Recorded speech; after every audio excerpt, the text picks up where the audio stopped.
तो साथियों हम लोग शुरू कर रहे हैं यूपी पीसीएस प्रीलिम्स 2025 के लिए बहुत ही भरोसेमंद, बहुत ही विश्वसनीय संस्था ध्येय आईएएस की पहली टेस्ट सीरीज, सामान्य अध्ययन की टेस्ट सीरीज। जी हाँ दोस्तों, बहुत ही बेहतरीन टेस्ट सीरीज है।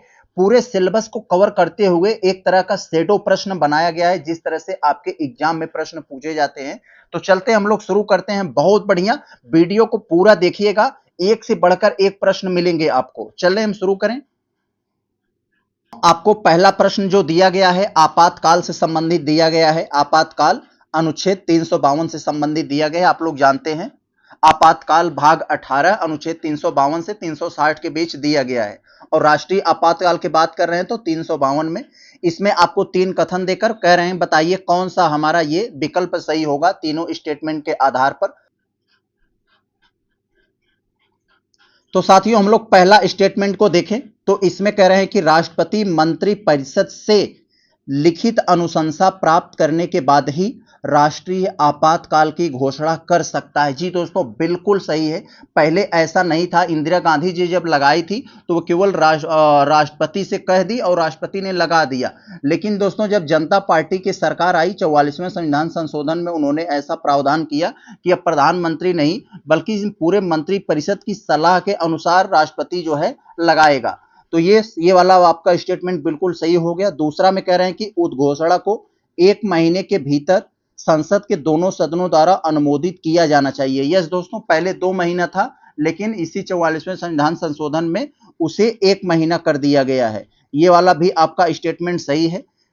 तीसरे में कह रहे हैं राष्ट्रीय आपातकाल के दौरान संघीय ढांचे को काफी हद तक एकात्मक में बदल दिया जाता है। दोस्तों जी दोस्तों, बिल्कुल सही स्टेटमेंट है। एकात्मक में यानी पूरी पावर जो होती है वो केंद्र सरकार के पास आ जाती है, राज्यों को भी।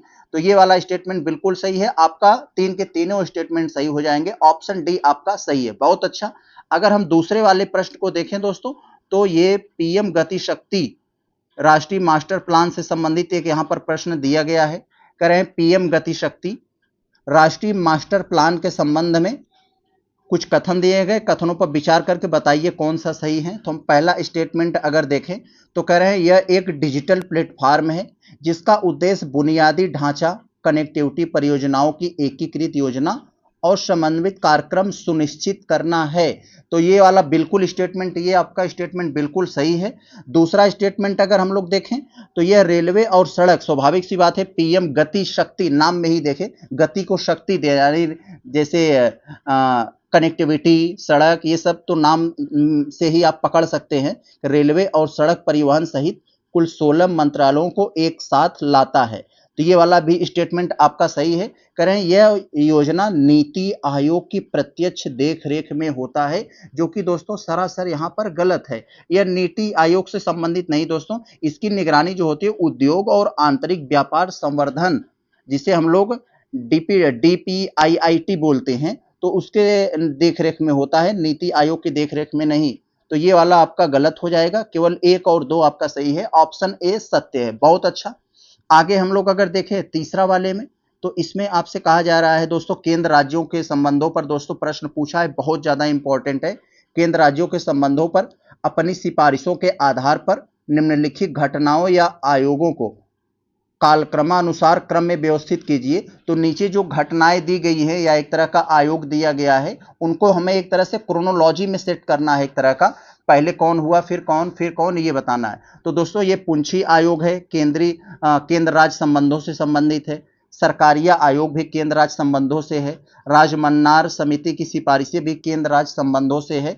लेकिन यह नीति आयोग का गठन केंद्र राज्य संबंधों से नहीं है। लेकिन यहाँ पर हमें क्रोनोलॉजी बताना है कि सबसे पहले तो आप लोग जानते हैं राजमन्नार समिति जो दोस्तों आई थी, राजमन्नार समिति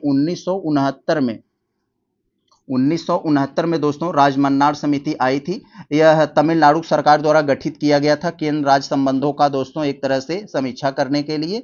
फिर दोस्तों नीति आयोग के बारे में तो आप लोग जानते हैं, सबसे अंत में यही रहेगा। क्यों रहेगा जानते हैं, ये 2015 में इसकी स्थापना हुई थी, 1 जनवरी 2015 में, सबको पता है। और दोस्तों यहाँ पर सरकारिया आयोग की अगर हम लोग बात कर लें तो 1983 में इसकी स्थापना की गई थी दोस्तों केंद्र। और दोस्तों यहाँ पर दिया है एक पुंछी आयोग। पुंछी दोस्तों एक न्यायमूर्ति थे, MM पुंछी करके नाम था, उन्हीं की अध्यक्षता में इसको गठित किया गया था। 2007 में गठित किया गया था दोस्तों, 2007 में केंद्र राज्य संबंधों को एक तरह से मतलब संबंधों को समीक्षा के लिए। तो आप लोग को पता लग गया होगा, सबसे अंत में ये तीसरा रहना चाहिए, तो सबसे अंत में तीसरा इसमें नहीं है, इसको हटा दें। तो अब हमारा सबसे पहले कौन होना चाहिए? सबसे पहले दोस्तों यही होना चाहिए, ये राजमन्नार वाला, क्योंकि ये 69 में है।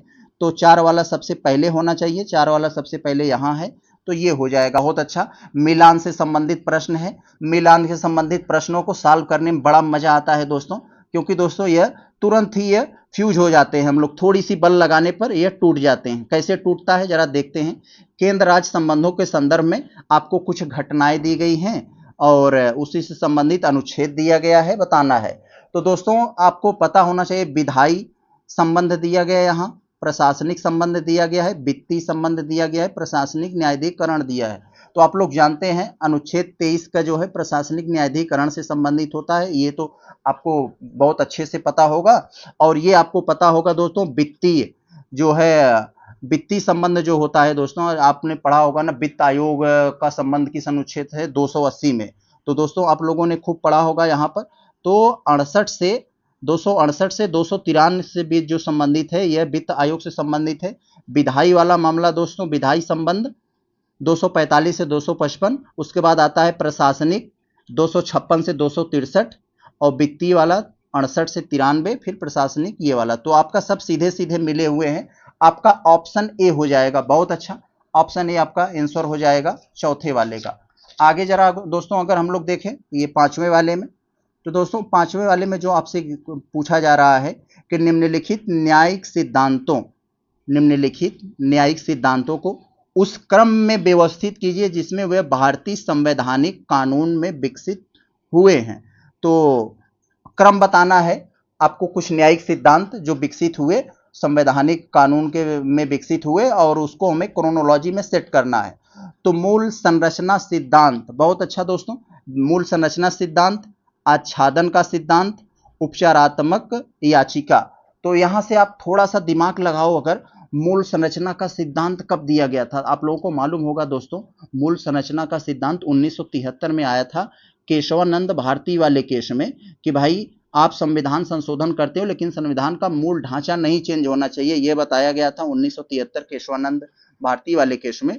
और दोस्तों यहाँ आच्छादन का सिद्धांत जो है, ये मूल संरचना ये वाला है, सॉरी, और ये आच्छादन का सिद्धांत दोस्तों ये कहा था कि संविधान लागू होने से पहले जो कानून लागू हुए थे, और जो बाद में एक तरह का पाया गया कि ये कानून जो है मूल अधिकारों को दोस्तों हनन हो रहा है इस कानून से, तो उसका खत्म नहीं किया जाए बल्कि उसका आच्छादन किया जाए। आच्छादन मतलब जैसे ये कानून हो गया, इतना कानून सही है और इतना गलत है, तो इसको आच्छादित कर दिया जाए, इसमें फिर से दोस्तों एक तरीके से फिर से इसमें बना दिया जाए, इसको खत्म न किया जाए, ये आच्छादन होता है। तो ये दोस्तों आच्छादन वाला जो मामला आया था, ये 1950 के आसपास जब संविधान लागू हो गया था, 1950 के दशक में आया था। उपचारात्मक सिद्धांत दोस्तों कब आया था? ये 2002 में आया था। 2002 में ये उपचारात्मक सिद्धांत क्यों आया था कि जैसे अंतिम निर्णय होने के बावजूद, जैसे आपको सजा हो गई, सजा होने के बाद भी एक तरह से आपको लाइफ लाइन दिया जाता है, हो सकता है इसमें भी कोई न्यायालय से गलती या चूक हुआ हो, मिस्टेक हुई हो, तो उसके आधार पर आप एक याचिका डाल सकें, उस पर फिर से एक बार सुनवाई हो सके, इसे उपचारात्मक याचिका कहा गया, 2002 में आया था। तो इसे आप पता लगा लिए, तीसरा वाला सबसे अंत में होना चाहिए, तीसरा वाला सबसे अंत में, और ये आच्छादन वाला सबसे पहले, यानी ये दूसरा वाला सबसे पहले। तो ऑप्शन ए आपका आंसर हो जाएगा यहाँ। बहुत अच्छा। आगे अगर हम लोग देखें छठे वाले में दोस्तों, बहुत अच्छा, छठे वाले में आपसे कह रहे हैं सर्वोच्च न्यायालय के संबंध में, यानी सुप्रीम कोर्ट के संबंध में निम्नलिखित कथनों पर विचार करें, जो विचार कर बताएं कौन सा सही है। तो देखें, अगर पहला देखें तो सर्वोच्च न्यायालय सिविल, आपराधिक और संवैधानिक मामलों की अपील सुन सकता है। जी दोस्तों, बिल्कुल सही कथन है ये वाला। सुप्रीम कोर्ट जो होता है सिविल, आपराधिक और संवैधानिक मामलों की अपील सुनता है। यस, जैसे सिविल का मतलब आप लोग समझ रहे होंगे, जैसे ये तलाक वगैरह, ये सब संपत्ति बंटवारा। आपराधिक मतलब समझ रहे होंगे, संवैधानिक मतलब संविधान के संबंधी मामलों को। तो ये सही है। दूसरा वाला अगर हम लोग देखें तो राष्ट्रपति सर्वोच्च न्यायालय की सलाह के अनुसार कार्य करने के लिए बाध्य होता है। तो दोस्तों यहां पर यह बात गलत है। आप लोगों को पढ़ाया गया होगा, अनुच्छेद 143 में कहा गया है कि राष्ट्रपति अगर सुप्रीम कोर्ट से कोई सलाह मांगता है और सुप्रीम कोर्ट सलाह राष्ट्रपति को देता है तो राष्ट्रपति सुप्रीम कोर्ट की सलाह को मानने के लिए बाध्य नहीं है। ऐसा 143 अनुच्छेद आर्टिकल 143 में बताया गया है। तो ये तो गलत हो गया भाई, बाध्य थोड़ी ना होता है। तीसरा वाला अगर स्टेटमेंट देखें, सर्वोच्च न्यायालय को मौलिक अधिकारों के प्रवर्तन के लिए अनुच्छेद 32 के तहत रिट जारी करने की शक्ति प्राप्त है। यस दोस्तों, अनुच्छेद 32 को ही भीमराव अंबेडकर ने संविधान की आत्मा कहा था, क्योंकि यह रिट जारी करने की शक्ति प्राप्त है इसे सर्व सुप्रीम कोर्ट को। तो ये वाला भी स्टेटमेंट आपका सही है, 1 और 3 सही है, आपका ऑप्शन नंबर 1 हो जाएगा। बहुत अच्छा।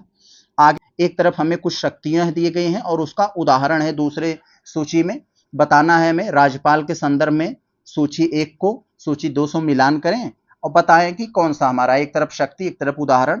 तो दोस्तों कार्यकारी शक्ति, विधायी शक्ति, कार्यकारी शक्ति मतलब आप लोग समझ रहे होंगे कार्यकाल से संबंधित, विधायी शक्ति मतलब विधायिका से संबंधित कोई शक्ति। तो राज्यपाल को विधायिका से शक्ति कौन मिली हुई है दोस्तों, कि विधानसभा के पहले सत्र को संबोधित करना, ये एक तरह का राज्यपाल का विधायी शक्ति है। राज्य के महाधिवक्ता की नियुक्ति करना, ये राज्यपाल का एक तरह का कार्यकारी शक्ति है। यस। न्यायिक शक्ति क्या है, न्यायाधीशों की नियुक्ति में उच्च न्यायालय से परामर्श करना, ये एक तरह का राज्यपाल का न्यायिक शक्ति है।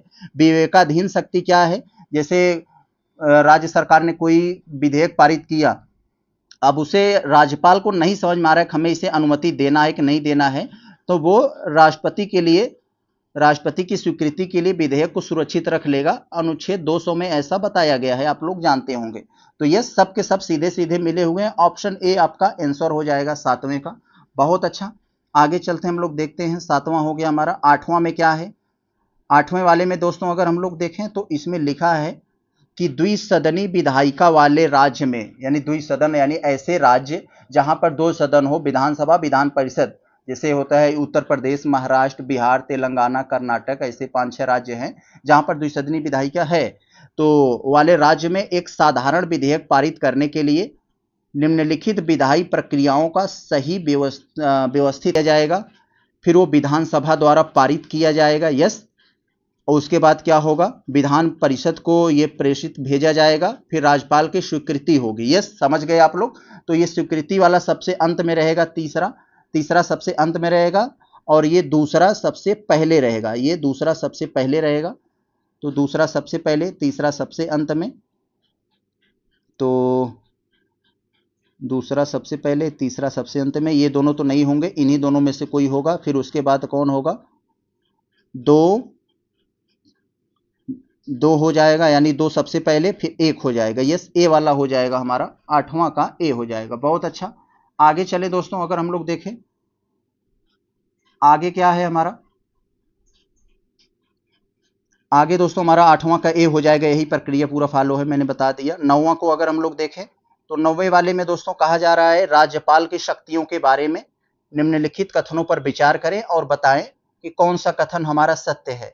तो पहला अगर देखें, राज्यपाल अपने विवेक से किसी भी समय राज्य विधानसभा को भंग कर सकता है। दोस्तों ऐसा कहां उसे शक्ति प्राप्त है कि जब उसका मन किया राज्य की चुनी चुनाई सरकार को, विधानसभा को भंग कर दे? नहीं, जब तक राज्य मुख्यमंत्री को, यहाँ पर जो सदन का नेता होता है, जब तक उसके पास विशेष बहुमत है तब तक वो थोड़ी न कर देगा। तो ये बात गलत हो गई, मनमानी तरीके से नहीं। दूसरा में कह रहे हैं राज्यपाल राज्य विधानमंडल द्वारा पारित कुछ विधेयकों को राष्ट्रपति के विचार के लिए आरक्षित कर सकता है। यस, अभी मैंने ये इस पर बताया था, अनुच्छेद 200 में है ऐसा।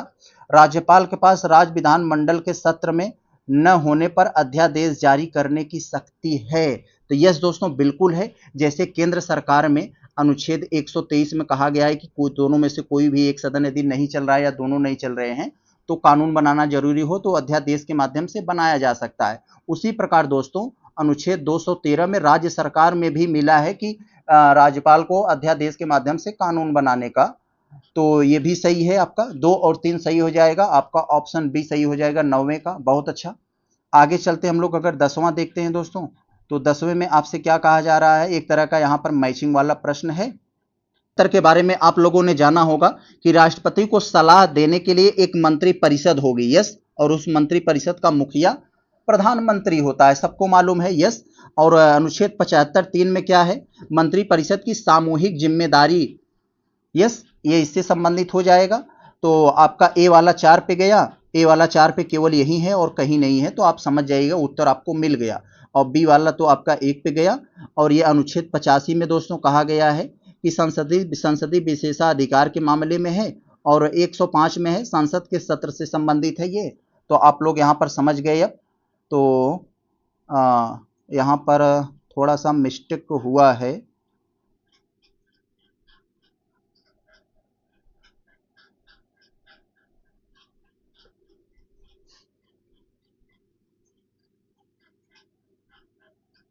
और दोस्तों अगर हम सी वाला देखें, अनुच्छेद 85 किससे संबंधित है दोस्तों, संसद के सत्र से संबंधित है। अनुच्छेद 105 किससे संबंधित है, संसदीय विशेषाधिकार से संबंधित, यस, ऑप्शन ए आपका आंसर हो जाएगा। आगे अगर हम लोग 11वें को देखें तो इसमें दोस्तों लिखा गया है, आपसे कह रहे हैं कि राष्ट्रपति के चुनाव में सांसदों के मतों का मूल्य निम्नलिखित में से किस सूत्र से निकाला जाता है। तो आप लोग जानते हैं सांसदों का जो वोट का मूल्य होता है वो किस सूत्र से निकाला जाता है दोस्तों। सबसे पहले सभी राज्य विधानसभाओं के जो निर्वाचित जितने विधायक होते हैं उनके मतों का मूल्य में हम भाग दे देंगे जितने भी ऑल ओवर सांसद हैं, चाहे लोकसभा हो या राज्यसभा के सभी सांसदों से भाग दे देंगे कुल संख्या से, तो हमें राष्ट्रपति के चुनाव में जो सांसद के वोट की वैल्यू है वो निकल कर आ जाएगी ऑप्शन नंबर सी से। बहुत अच्छा। आगे अगर हम लोग दोस्तों देखें 12वें में, तो 12वें में दोस्तों क्या है, राष्ट्रपति के प्रावधानों, निम्नलिखित में से राष्ट्रपति के प्रावधानों का उनके संबंधित, तो दोस्तों क्वेश्चन नंबर 12वें में क्या दिया गया है जरा देखें, राष्ट्रपति प्रावधानों का उसके संबंधित अनुच्छेदों से मिलान करें। तो कुछ प्रावधान दिया गया है, उससे संबंधित कुछ अनुच्छेद है, हमें बता देना है दोस्तों। बहुत अच्छा, आप लोग यहाँ पर दोस्तों बहुत ही अच्छे से जानते होंगे जो महाभियोग राष्ट्रपति पर चलाया जाता है संविधान उल्लंघन के मामले में, अनुच्छेद 61 से चलाया जाता है, खूब पढ़ाया गया होगा ये तो याद ही होगा आपको। तो बी वाला आपका 1 पर चला गया जाएगा, बी वाला 1 पर आएगा, इसका मतलब हम कह सकते हैं ये और ये वाला तो हमारा उत्तर नहीं हो सकता, ये और ये वाला हमारा उत्तर नहीं हो सकता। अब दोस्तों हम लोग जानते हैं राष्ट्रपति के चुनाव से संबंधित क्या है, राष्ट्रपति के चुनाव से संबंधित दोस्तों आप लोगों को पता होगा, राष्ट्रपति के चुनाव से संबंधित अनुच्छेद 55 होता है, अनुच्छेद 55 राष्ट्रपति के चुनाव से संबंधित, ये वाला आ जाएगा, ए वाला दूसरे पर आ जाएगा, तो यानी आपका आंसर यही वाला है, ये ए वाला। और पदावधि के मामले में अनुच्छेद 56 और चुनाव के लिए योग्यता के मामले में 58, यस। आगे देखते हैं अगर हम लोग 59 वाले में 13 वाले में अगर देखें,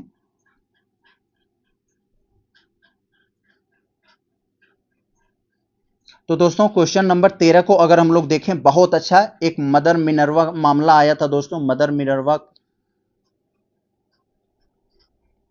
तो दोस्तों क्वेश्चन नंबर 13 को अगर हम लोग देखें, बहुत अच्छा ध्यान से जरा देखिएगा दोस्तों, एक केस हुआ था जिसका नाम था दोस्तों मदर मिनर्वा मामला, 1980 में हुआ था। इसके बाद मौलिक अधिकारों और निर्देशक सिद्धांतों यानी आपका जो फंडामेंटल राइट है और डीपीएसपी के बीच एक तरह की दोस्तों इसमें बहस हुई थी, और सुप्रीम कोर्ट ने विधिवत स्थिति को अच्छी तरह से व्यक्त किया और कहा कि भाई फंडामेंटल राइट्स और डीपीएसपी एक दूसरे के पूरक है, ये एक दूसरे के दोस्तों एक दूसरे में बैलेंस बना के रखना चाहिए, ये एक दूसरे के विरोधी नहीं है। तो यही बात इसमें उन्होंने मदर मिनर्वा मामले में दोस्तों 1980 में बताया था। क्या कहा था कि यही है, इसमें संतुलित होना चाहिए, मौलिक अधिकारों और डीपीएसपी यानी निर्देशक सिद्धांतों के बीच संतुलन होना चाहिए, यानी एक दूसरे के पूरक होते हैं, एक दूसरे के विरोधी नहीं है, तो यही इसमें कहा गया था। बहुत अच्छा। आगे दोस्तों अगर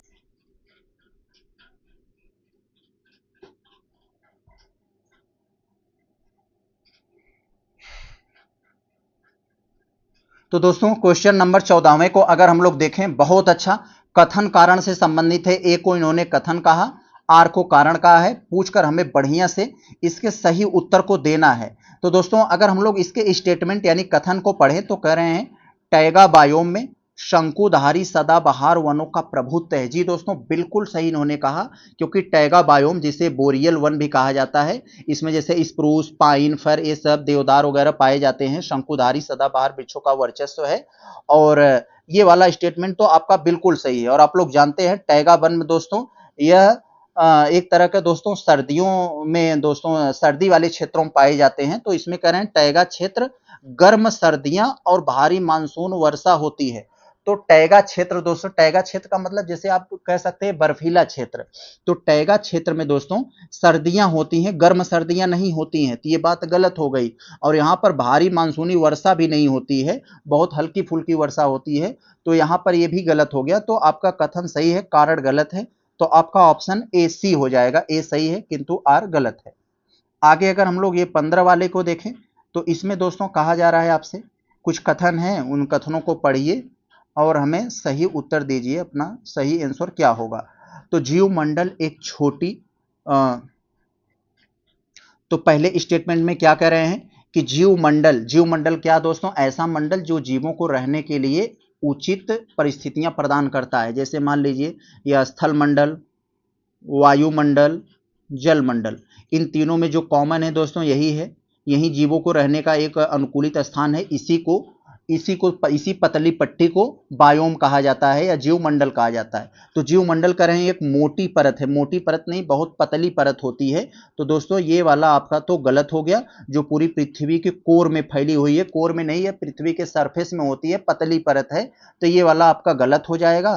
तो ये गलत हो गया, तो ये वाला नहीं होगा आंसर आपका, ये वाला नहीं होगा, ये नहीं होगा। तो आपको पता लग गया कि यही आंसर होगा। एलिमिनेशन मेथड से हमने पता लगा लिया। इसमें वायुमंडल, स्थल मंडल और जल मंडल के बीच की अंतःक्रियाएं शामिल है, जैसा कि मैंने यहाँ फिगर के माध्यम से बताया। तीसरे में कह रहे हैं कि जीवमंडल में अधिकांश जीवन समुद्र तल से 200 मीटर नीचे और समुद्र तल से 6000 मीटर यानी 6 किलोमीटर ऊपर तक मौजूद होते हैं। जैसे समुद्र में भी दोस्तों बायोम होते हैं, आसमान में भी होते हैं। तो ये आप समझ जाइएगा। तो यहाँ बी वाला आपका आंसर हो जाएगा, 2 और 3 सत्य है। आगे दोस्तों अगर हम लोग 16वें को देखें, क्वेश्चन नंबर 16 को देखें, तो दोस्तों ये भी दोस्तों हमारा जो मैचिंग से संबंधित है।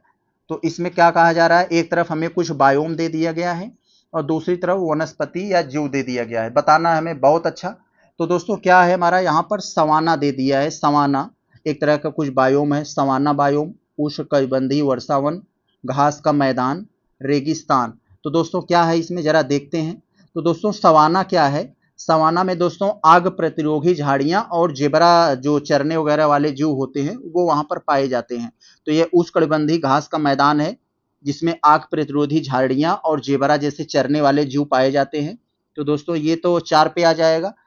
4 पे आ गया तो हम समझ गए दोस्तों 4 कहाँ है, सिर्फ एक में है और कहीं नहीं है। हम यहाँ से तुरंत निकल सकते हैं दोस्तों। बहुत अच्छा, यहाँ से हम लोग निकल सकते हैं। लेकिन हम लोग और आगे बता दें आपको जानकारी के लिए, उष्णकटिबंधीय वर्षावन, उष्णकटिबंधीय वर्षावन क्या है दोस्तों, यहाँ पर नाम में ही है वर्षावन। तो इसका मतलब दोस्तों क्या हुआ, यहाँ चौड़ी पत्ती वाले सदाबहार पेड़ पाए जाते होंगे, छतरी जैसे पेड़ पाए जाते होंगे। तो ये वाला इस पर आ जाएगा, 2 पर आ जाएगा। और घास का मैदान यहाँ पर दोस्तों क्या है, मुख्य रूप से जैसे प्रेरी ये सब जो दोस्तों पाए जाते हैं, ये वाला प्रेरी और वहाँ पर कुत्ते वगैरह पाए जाते हैं। तो ये यहाँ पर है, यहाँ से भी हम पता लगा सकते हैं। और अगला दोस्तों कैक्टस, रेगिस्तान में कैक्टस और सेजब्रस जैसे पाए जाते हैं वनस्पतियाँ। तो यस, ये वाला हमारा हो जाएगा।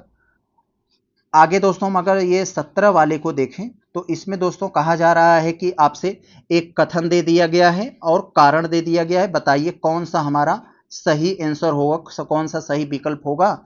तो जैव आवर्धन यानी बायोमैग्निफिकेशन, बायोमैग्निफिकेशन के परिणाम स्वरूप उच्च ट्रॉफिक स्तर पर जीवों में विषाक्त की उच्च सांद्रता होती है। नहीं समझ में आया होगा, आ जाएगा। बायोमैग्निफिकेशन यानी जैव आवर्धन क्या होता है, जैसे मान लीजिए कोई ऐसा केमिकल होता है जिसे एक जीव खाया, उस जीव को किसी दूसरे जीव ने खाया, उसके अंदर और ज्यादा वो केमिकल पदार्थ इकट्ठा हो जाएगा। फिर उस जीव को किसी और जीव ने खाया, उसके अंदर वो और जो है जहर फैल जाएगा, उसको और खाया। तो इसी तरह जैसे एक जीव जैसे कोई विषाक्त पदार्थ खा लिया और उस जीव को जैसे जैसे कोई दूसरा जीव, उस जीव को दूसरा जीव, उस जीव को दूसरा जीव खाएंगे, अंत में जो जीव खाएगा उसको सबसे ज्यादा प्रभावित करेगा, उसके अंदर ये विषाक्त यानी ये जो जहर है सबसे ज्यादा फैलेगा।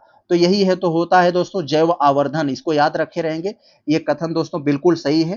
कारण क्या है? डीडीटी। डीडीटी का यहाँ क्या मतलब होता है दोस्तों? आप लोगों ने खूब 9वीं 10वीं 11वीं 12वीं पढ़ा होगा, डाइक्लोरो डाइफेनिल ट्राइक्लोरोएथेन, इसके बारे में खूब पढ़ा होगा कि ये एक विषाक्त पदार्थ होता है, पानी में घुलनशील होता है। पानी में नहीं दोस्तों, यह वसा में घुलनशील होता है, जो आपके वसा में घुलकर वहां पर दोस्तों इस तरह का स्टोर होता है, इसलिए शरीर में उत्सर्जित हो जाते हैं नहीं, इसलिए शरीर से उत्सर्जित नहीं होते हैं। तो ये आपका गलत हो गया कारण वाला, केवल कथन सही है, तो आपका ऑप्शन सी हो जाएगा, यही वाला आपका सत्य है, ए वाला सत्य नहीं है। बहुत अच्छा। इसके दोस्तों आपको फिगर भी पूछा जाता है, आप देख लीजिएगा एक बार। आगे दोस्तों अगर हम लोग देखें 18वें वाले में, तो इसमें कह रहे हैं कि उष्णकटिबंधीय चीड़ के जंगल, उष्णकटिबंधीय चीड़ के जंगल आमतौर पर भारत के निम्नलिखित क्षेत्रों में किसमें पाए जाते हैं? तो दोस्तों उष्णकटिबंधीय चीड़ के जंगल आमतौर पर भारत में निम्नलिखित में से किस क्षेत्रों में पाए जाते हैं? पूर्वी घाट, थार रेगिस्तान, शिवालिक पहाड़ियां, नीलगिरी पहाड़ियां। तो दोस्तों ये शिवालिक पहाड़ियां में पाई जाती हैं। शिवालिक पहाड़ियां आप लोग जानते हैं, उत्तराखंड वगैरह जो आसपास के जो क्षेत्र होते हैं, जैसे उत्तराखंड, हिमाचल प्रदेश, यहाँ पर ये शिवालिक क्षेत्र की शिवालिक पहाड़ियां यहाँ पर पाई जाती हैं, और यहीं पर उष्णकटिबंधीय चीड़ के जंगल आमतौर पर पाए जाते हैं। शिवालिक पहाड़ियां याद रखे रहिएगा आप लोग। आगे दोस्तों देखें, जो हमारा कौन सा क्वेश्चन है 19 वाला। 19 वाले में दोस्तों ये भी आपको बहुत ज़्यादा इंपॉर्टेंट है, कई सारे एग्जाम में ये पूछा गया है, आप इसको इंपॉर्टेंट जितना लगाना चाहें लगा सकते हैं। जीवाणुओं जीवाणु प्रजातियों को नाइट्रोजन चक्र में उनकी भूमिका के साथ मिलाएं। तो यहाँ पर कुछ बैक्टीरियाज दिए गए हैं, नाइट्रोजन चक्र से संबंधित वाले बैक्टीरिया। तो दोस्तों राइजोबियम कहाँ किससे संबंधित होगा? सहजीवी नाइट्रोजन स्थिरीकरण, यानी नाइट्रोजन को स्थिरीकरण से संबंधित होगा। यस, आप लोग को अब दिमाग में आ गया होगा कि ए वाला 2 पर जाएगा, और ए वाला 2 पर सिर्फ ए ही है और कहीं नहीं है, तो इससे हम पता लगा लेंगे भाई यही है। और नाइट्रोमोनॉस, ये दोस्तों जो नाइट्रोमोनॉस दिया है, यह अमोनिया को नाइट्रेट में बदलता है। तो अमोनिया को दोस्तों ये किस में बदलता है? यह नाइट्राइड में बदल देता है। यस। और नाइट्रोबैक्टर किससे संबंधित है दोस्तों? नाइट्रोबैक्टर नाइट्राइड को नाइट्रेट में बदलता है, और स्यूडोमोनास डिनाइट्रिफिकेशन का काम करता है। यस, तो यहाँ पर आप लोग देख लिए। आगे अगर हम लोग दोस्तों देखें, ये 20वां वाले में टुंड्रा बायोम से संबंधित क्या दिया है हमें कुछ। टुंड्रा बायोम के बारे में निम्नलिखित में से कुछ कथन दिए गए हैं, पढ़कर बताएं कि कौन सा हमारा सही है। और अल्पाइन टुंड्रा केवल उत्तरी गोलार्ध में पाया जाता है। तो अल्पाइन टुंड्रा केवल उत्तरी गोलार्ध में पाया जाता है। तो दोस्तों ये बात यहाँ पर गलत है दोस्तों, उत्तरी गोलार्ध में नहीं, लगभग सभी अक्षांशों में यह पाया जाता है। तो ये बात यहाँ पर दोस्तों गलत हो गई। अल्पाइन टुंड्रा ऊंचाई पर, यानी बहुत ऊंचाई पर पाए जाते हैं, और यह कह सकते हैं कि केवल उत्तरी गोलार्ध तक सीमित नहीं है, पृथ्वी के लगभग सभी अक्षांशों में पाए जाते हैं। तो ये बात यहाँ गलत हो गई। आर्कटिक टुंड्रा ध्रुवीय बर्फ की टोपी के नीचे और वृक्ष रेखा के ऊपर स्थित हैं। तो दोस्तों यस, ये वाला तो इसको ये वाला स्टेटमेंट आपका सही है। तो एक आप पहले हटा दीजिए, एक आपका गलत हो गया, यानी अब बी और डी तो नहीं होंगे, अब इन्हीं दोनों में से कोई होगा। पहले दूसरा तो सही है। प्रतिकूल परिस्थितियां में टुंड्रा में कीटों का जीवन चक्र होता है। तो इसमें यस होता है, ये वाला भी आपका सही है, तीसरा वाला भी। और आर्कटिक बिलो एक टुंड्रा पौधा जो 100 से अधिक वर्षों तक जीवित रह सकता है। यस, चौथा वाला भी आपका यहाँ पर सही है। तो आपका आंसर कौन हो जाएगा? सी वाला, 2 3 4। यस, ये वाला स्टेटमेंट आपका सी वाला ऑप्शन बिल्कुल सही है आपका। आगे दोस्तों अगर हम लोग देखें 21 वाले में, तो इस 21 वाले में दोस्तों कह रहे हैं कि कौन सा प्रदूषक ब्लैक लंग रोग से संबंधित है। तो दोस्तों ब्लैक लंग रोग क्या होता है कि जो लोग कोयले वगैरह की खदानों में काम करते हैं, जो वहाँ पर कोयले की जो धूल उड़ती है, उससे दोस्तों जो उनको फेफड़े से संबंधित बीमारी होती है, उसको ब्लैक लंग रोग बोला जाता है। तो कोयले की धूल से होता है, ऑप्शन नंबर बी हो जाएगा दोस्तों। ये कोयला खदानों में काम करने वाले श्रमिकों को होता है, जिसे निमोनियोसिस भी इस टाइप का नाम भी बोला जाता है इसे, लेकिन प्रचलित नाम इसका यही है, ब्लैक लंग रोग। आगे दोस्तों हम 22 वाले में अगर देखें, तो क्वेश्चन नंबर 22 वाले में भी एक तरह का मैचिंग वाला प्रश्न है। कोई एक तरफ हमें कुछ प्रदूषक दे दिए गए हैं, एक तरफ यहाँ हमें कुछ प्रदूषक दिए गए हैं और दूसरी तरफ उसके प्रभाव क्या होते हैं ये दिया है। तो दोस्तों कह रहे हैं तंबाकू का धुआं। तंबाकू का धुआं दोस्तों बहुत ही इंटरेस्टिंग सवाल है। आप हर जगह देखते होंगे जो नशेड़ी सामान बिकते हैं हर जगह लिखा रहता है भाई इससे फेफड़े का कैंसर होता है, फेफड़े का कैंसर होता है या कैंसर होता है, इस तरह की बीमारियां लिखी होती है ना। तो तंबाकू के धुएं से फेफड़ों का कैंसर होता है, छपा भी रहता है आपके जो है सिगरेट वगैरह के जो कवर पे। यस। और दोस्तों ये तो हो गया, ए वाला हमारा 3 पे जाएगा। ए वाला 3 कहीं नहीं है, सिर्फ ए में है, तो इससे आप पता लगा लेंगे हाँ भाई यही है। और दोस्तों पारा, पारा जो प्रदूषक होते हैं उसे मिनी माता रोग होता है, आप लोग जानते हैं मिन माता या मिनी माता लिखा रहता है। इसको हम लोग ट्रिक से भी याद किए थे पहली बार। हम लोग का जब पारा गर्म होता है तो जिसे कहा जाता है ना कि माता धरती से भी बड़ी है। जब हम लोग का पारा गर्म हो जाता है तो माता भी मिनी लगने लगती है, माता भी छोटी लगने लगती है। तो यस, ये ऐसा ट्रिक बना सकते हैं आप लोग, हम लोग तो ऐसे ही याद किए थे। तो ये वाला यहाँ आ जाएगा। कपास की धूल जो दोस्तों फेफड़ों के कैंसर, कपास की धूल जो दोस्तों होती है वो तो बाईसिनियोसिस से समस्या होती है, और एबेस्टस धूल जो है नाम में ही है एबेस्टोसिस होता है। तो यस। आगे दोस्तों अगर हम लोग देखें तो अगला दोस्तों अगर हम लोग देखें इससे संबंधित अभी आरओ से संबंधित एक दोस्तों इसी टाइप का प्रश्न आया था, आप लोग देखे होंगे, इसी का एक तरह का भाई था।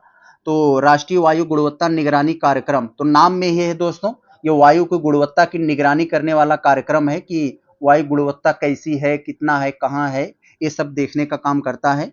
तो वही है राष्ट्रीय वायु गुणवत्ता निगरानी कार्यक्रम।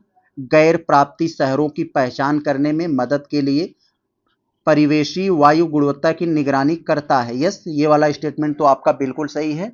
यह राष्ट्रीय परिवेशी वायु गुणवत्ता मानकों के अनुपालन का आकलन करता है। यस, इसका प्रबंधन सीधे पर्यावरण और जलवायु परिवर्तन मंत्रालय के द्वारा किया जाता है दोस्तों। तो ये बात यहाँ पर ये गलत हो गई। गलत दोस्तों क्यों हो गई? क्योंकि प्रदूषण नियंत्रण बोर्ड के द्वारा किया जाता है, जलवायु परिवर्तन मंत्रालय के द्वारा नहीं किया जाता है। तो ये गलत हो गया। 1 और 2 आपका केवल सही है। तो दोस्तों क्वेश्चन नंबर 24 को हम लोग देखें। बहुत अच्छा, जो भी प्रश्न देखा हमने उसी का एक भाई है, कह सकते हैं हम लोग। संशोधित राष्ट्रीय परिवेशी वायु गुणवत्ता मानक 2009 के तहत निम्नलिखित में से कौन से प्रदूषक शामिल नहीं है? तो 2009 में दोस्तों जो हुआ था संशोधित राष्ट्रीय परिवेशी वायु गुणवत्ता मानक, उसके तहत कौन सा प्रदूषक में शामिल नहीं होता है? तो दोस्तों इसमें दोस्तों जो होता है मीथेन, और मीथेन कह सकते हैं, और नाइट्रस ऑक्साइड। मीथेन और नाइट्रस ऑक्साइड ये दोस्तों प्रदूषक में नहीं आते हैं, जबकि ये सल्फर डाइऑक्साइड SO2 और ये ओजोन यानी O3 ये प्रदूषक में आते हैं। तो कौन कौन से हो जाएगा इसमें, करें कौन सा नहीं आते हैं? तो नहीं आते हैं दोस्तों 2 और 4, ये 2 और 4 नहीं आते हैं। तो आपका आंसर ए हो जाएगा। बहुत अच्छा। आगे दोस्तों अगर हम लोग देखें 25वें वाले में, तो यहाँ दोस्तों कह रहे हैं नवीकरणीय ऊर्जा रिन्यूएबल एनर्जी के संबंध में कथनों पर विचार करें। नवीकरणीय ऊर्जा क्या होता है? जिसे फिर से नया किया जा सके। तो ये क्या है? पहला स्टेटमेंट अगर पढ़ोगे तो बायोमास ऊर्जा एक स्वच्छ और गैर प्रदूषणकारी नवीनीकरण ऊर्जा होता है। तो दोस्तों बायोमास जैसे हम लोग कहते हैं घास फूस या पराली वगैरह जलाकर जो ऊर्जा प्राप्त कर लेते हैं, क्योंकि पराली हर साल आपको मिल जाती है, इसलिए इसे नवीकरणीय ऊर्जा में रखा गया है। लेकिन ये बायोमास यानी कह सकते हैं पराली वगैरह से यह स्वच्छ ऊर्जा नहीं है और इससे प्रदूषण भी फैलता है। तो ये वाला आपका स्टेटमेंट गलत हो गया। भूतापीय ऊर्जा पृथ्वी की सतह के नीचे मैग्मा और गर्म शुष्क चट्टानों की गर्मी से उपयोग करती है। यस, ये वाला तो स्टेटमेंट बिल्कुल सही है। तीसरा कह रहे हैं सह उत्पादन। सह उत्पादन का मतलब दोस्तों कोई एक एनर्जी स्रोत जो 2-3 एनर्जी में प्रयोग हुआ जा सके। जैसे कोयला हम लोग जलाते हैं, एक तरह का हमें बिजली उत्पादन भी होता है, एक तरह का उसमें थर्मल एनर्जी भी हमें मिल जाती है, पानी वगैरह गर्म करने का ये सब, और दूसरा काम भी किया जा सकता है उसके टेम्परेचर से। तो सह उत्पादन में एक ही ईंधन स्रोत से ऊर्जा के केवल एक रूप का उत्पादन शामिल है दोस्तों, एक नहीं एक से अधिक ऊर्जा के रूप उत्पादन शामिल होता है सह उत्पादन में। तो ये दोस्तों यहाँ पर गलत हो गया। तो ये गलत हो गया, पहला गलत हो गया। तो कौन सा सही है?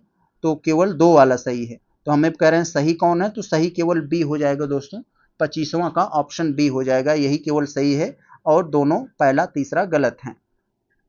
आगे दोस्तों अगर हम लोग देखें 26 वाले में मैचिंग से संबंधित है। कह रहे हैं कि समुद्री कार्बन डाइऑक्साइड निष्कासन तकनीकों का, यानी समुद्र से कार्बन डाइऑक्साइड निकालने की जो तकनीक है उससे संबंधित कुछ हमें इधर तकनीक दिया गया है और विवरण दिया गया है। तो दोस्तों आप लोग जानते हैं कृत्रिम अपवेलिंग, कृत्रिम अपवेलिंग का यहाँ क्या मतलब है दोस्तों? कृत्रिम अपवेलिंग का मतलब है दोस्तों ये जैसे पोषक तत्वों से भरपूर पानी को सतह पर लाना। तो जैसे क्या होता है कि समुद्र में जो जल और नीचे जल होते हैं उसमें भारी मात्रा में पोषक तत्व होते हैं और उनको नीचे से ऊपर लाया जाता है जिससे जीवों को पोषक तत्वों की प्राप्ति हो सके। तो यस, यही होता है कृत्रिम अपवेलिंग का मतलब, पोषक तत्वों से भरपूर पानी के जो नीचे हैं उसको सतह पर लाना होता है। तो ये वाला हमारा यहाँ हो जाएगा। समुद्री शैवालों की खेती, समुद्री शैवालों की खेती दोस्तों किससे संबंधित है? तो ये कार्बन समृद्ध बायोमास को समुद्र में डुबोने से संबंधित है। यस, नाम से ही लग रहा है। और महासागर पोषण, महासागर पोषण क्या होता है? फाइटोप्लैंक्टन को बढ़ावा देने के लिए। आप लोग जानते हैं जो समुद्री जीव होते हैं उनका मुख्य भोजन यही होता है, फाइटोप्लैंक्टन। तो यस, तो आपका ए हो जाएगा यही वाला आंसर 26 का ए। आगे दोस्तों अगर हम लोग देखें 27 वाले का, तो यहाँ पर क्या लिखा है? हमें बताया जा रहा है कि कथनों पर विचार करें, विचार करके बताएं कि कौन सा हमारा कथन सही है। औसत वार्षिक शुद्ध वन लाभ, औसत वार्षिक शुद्ध वन लाभ 2010 से 2020 के मामले में भारत विश्व स्तर पर तीसरे स्थान पर रहा है।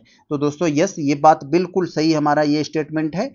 और UNFF19 में भारत ने केवल प्रजातियों के संरक्षण पर ध्यान केंद्रित किया, तकनीकी हस्तक्षेप पर नहीं। तो दोस्तों ये बात गलत है। UNFF19 में भारत में प्रजातियों को बचाने पर भी ध्यान दिया, साथ ही साथ उनके तकनीकी हस्तक्षेप पर भी ध्यान दिया। तकनीकी हस्तक्षेप का मतलब जैसे आग न लगने पाए, अगर आग लग जाए तो उसको कैसे कंट्रोल किया जा सके, कैसे निगरानी रखा जा सके उनके शिकार वगैरह पे। तो ये सब वहां पर को तकनीकी हस्तक्षेप कहा जाता है। तो तकनीकी हस्तक्षेप पर भी भारत ने ध्यान दिया, तो ये गलत हो गया आपका। तो केवल एक आपका यहाँ पर सही है। तो दोस्तों क्वेश्चन नंबर 28 को हम लोग देखते हैं, बहुत ज्यादा इंपॉर्टेंट है, वन लाइनर के रूप में आपको दिया है। एक सही सुमेलित कौन है? कौन सा सही सुमेलित है? इस टाइप के प्रश्न आपको बहुत देखने को मिलेंगे। यहां पर देखिएगा, ध्यान ये भी दीजिएगा कि कह रहे हैं कौन सा सही सुमेलित है। कभी कभी ऐसा करते हैं कौन सा नहीं है, तो यहां इस बात को ध्यान दीजिएगा। एक तरफ वर्ष, एक तरफ महत्वपूर्ण घटना। आप लोग जानते हैं 1987 में क्या हुआ था? 1987 में मॉन्ट्रियल प्रोटोकॉल को अपनाया गया था। क्यों अपनाया गया था मॉन्ट्रियल प्रोटोकॉल को? जिसका उद्देश्य कि ओजोन परत को नुकसान पहुंचाने वाली जैसे गैसों हों उनको चरणबद्ध तरीके से समाप्त किया जा सके। तो इसीलिए अपनाया गया था 1987 में मॉन्ट्रियल प्रोटोकॉल को अपनाया गया। तो ये वाला स्टेटमेंट हमारा बिल्कुल सही है और बाकी सब यहाँ गलत हैं। क्यों गलत हैं जरा हम लोग देखें। तो 1995 में करें भारत ने ओजोन छिद्रकारी का उपयोग बंद कर दिया, तो नहीं। 1995 में दोस्तों क्या हुआ था कि विश्व ओजोन दिवस जो मनाया जाता है 16 सितंबर को, इसकी एक तरह से शुरू हुआ था और यह ओजोन क्षयकारी पदार्थों का उपयोग बंद नहीं किया गया था इस समय। इसमें जो 16 सितंबर को विश्व ओजोन दिवस मनाया जाता है वो घोषणा हुई थी। और यहाँ 2000 में कह रहे हैं पूरी तरीके से बंद कर दिया गया था ओजोन छिद्र को। दोस्तों ये भी गलत है। ओजोन छिद्र को सबसे बड़े आकार को घोषित किया गया था कि मतलब सन 2000 को यह घोषित किया गया कि सबसे ज्यादा ओजोन छिद्र सन 2000 में हुए। और 2016 में दोस्तों क्या हुआ था? मॉन्ट्रियल प्रोटोकॉल के तहत किगाली संशोधन को अपनाया गया था। तो यहां पर सब गलत है, बी वाला सही था हमारा। 29 वाले को दोस्तों अगर हम लोग देखें तो 29 वाले में क्या कहा जा रहा है? तो दोस्तों क्वेश्चन नंबर 29 में जो कहा जा रहा है कि 2025 में नए जोड़े गए रामसर स्थलों को उनसे संबंधित राज्यों को मिलान करें। तो यस, उनसे संबंधित मिलान करना है। ये रामसर स्थल एक तरफ दे दिए गए हैं और दूसरी तरफ राज्य दे दिए हैं। तो सबसे पहले मैं आपको बता दूं, वर्तमान में जब मैं वीडियो बना रहा हूं इस समय तक कुल भारत में 91 रामसर स्थल हो गए हैं। सबसे ज्यादा तमिलनाडु में है, उसके बाद उत्तर प्रदेश में है। शॉर्टकट में मैं आपको बता दिया, आप लोग एक बार पढ़ लीजिएगा। उधवा झील, उधवा झील दोस्तों कहाँ है? यह झारखंड में स्थित है। तो ये झारखंड में स्थित है ये। यस, ए वाला 2 पर आ जाएगा। और थिरुंगल झील, थिरुंगल झील दोस्तों कहाँ है? तमिलनाडु में है। और ये सक्कर कोट्टई भी तमिलनाडु में है। खेचो पल्लरी झील कहाँ है दोस्तों? यह सिक्किम में है। तो यस, ये सिक्किम में है। तो डी वाला हमारा 3 पे आ जाएगा और ए वाला 2 पर। तो ए वाला 2 पर, डी वाला 3 पर, यस ये वाला हो जाएगा। और तमिलनाडु में है दोस्तों, बी वाला तो 1 पर आ जाएगा हमारा, और ये भी जो है हमारा 4 पे आ जाएगा। यस, आगे अगर हम लोग देखें तो 30 और क्वेश्चन नंबर ये जो 30 दिया है हमारा, एक तरफ हमें कथन दे दिया है, दूसरी तरफ कारण दे दिया है, बताना है कौन सा सही है। मुगलानी बेगम, आप लोग जानते हैं इसमें लिखा है मुगलानी बेगम। मुगलानी बेगम कौन थी दोस्तों? मुगल बादशाह आलमगीर द्वितीय के समय पंजाब की एक महिला सूबेदार थी। कौन थी? मुगलानी बेगम। तो ये बात बिल्कुल सही है। किसके समय? आलमगीर के द्वितीय के समय। कारण नादिर शाह के आक्रमण से भारत में 57 दिनों के लिए मुगल सत्ता का लोप हो गया था। तो यस, ये भी दोस्तों यहाँ पर दोस्तों 30 वाला भी यहाँ पर हमारा सही है, लेकिन पहले से दूसरा कनेक्शन नहीं मिल रहा है। ये पहले का दोस्तों कारण स्पष्ट नहीं कर पा रहा है आर, तो हम कह सकते हैं ए सही है, आर सही है, लेकिन आर ए को एक्सप्लेन नहीं कर पा रहा है। तो इसलिए हमारा ऑप्शन बी हो जाएगा कि जो पहली बात बताई गई, दूसरा का उससे कनेक्शन नहीं हो पा रहा है, उसको एक्सप्लेन नहीं कर पा रहा है। तो आगे दोस्तों हम लोग देखें हमारा 31 वाले में क्या है। 31 वाले में कह रहे हैं दोस्तों, बहुत अच्छा है, ये कंफ्यूजन पैदा बहुत करता है। सूची 1 सूची 2 में कह रहे हैं हमें कुछ यहाँ पर दल दिया गया है और उससे संबंधित कुछ बातें लिखी गई हैं। कौन उसके दोस्तों एक तरह का अग्रणी है? तो दोस्तों आप लोग जानते हैं ईरानी दल, तुरानी दल, इसमें बहुत ज़्यादा कंफ्यूजन होता है। तो इसलिए हम लोग कुछ ट्रिक बना लेते हैं कि जिससे वो दिमाग में बनी रहे। तो आप लोग जानते हैं स्मृति ईरानी के बारे में, राहुल गांधी को हराकर वो चुनाव जीती, महिला बाल विकास मंत्री बनी, बालों को अपने झाड़ कर यानी जुल्फी झाड़ कर कार में बैठकर मूंगफली खाते हुए जाती थी। तो यस, यहाँ पर आप समझ सकते हैं स्मृति ईरानी जुल्फी मतलब जुल्फी झाड़कर कार में बैठकर मूंगफली खाते हुए जाती थी। तो ऐसे आप यहाँ पर ट्रिक बना सकते हो कि हाँ ये आपके दिमाग में बना रहे, हाँ ईरानी से संबंधित है और यहाँ तू रानी। तो यस, यहाँ तू रानी है, मतलब आप किसी को रानी बना लेंगे तो आप क्या कहेंगे? तू मेरी रानी है, ले चिकन खा ले। तो यस, इस तरह से आप ट्रिक बना सकते हो। और हिंदुस्तानी दल, सैयद बंधु, सुन्नी मत, तुरानी और अफगानी। तो यहाँ से ये आपके दिमाग में बन जाना चाहिए कि हमारा जो आंसर होगा वो ए वाला हो जाएगा। तो यस, ये ईरानी तुरानी कंफ्यूजन दूर हो गया होगा, हमें लगता है कि आप भूलेंगे नहीं। आगे दोस्तों अगर हम लोग देखें तो ये हमारा निम्नलिखित राज्यों को उनके स्थापना वर्ष के अनुसार क्रम में बदलना है।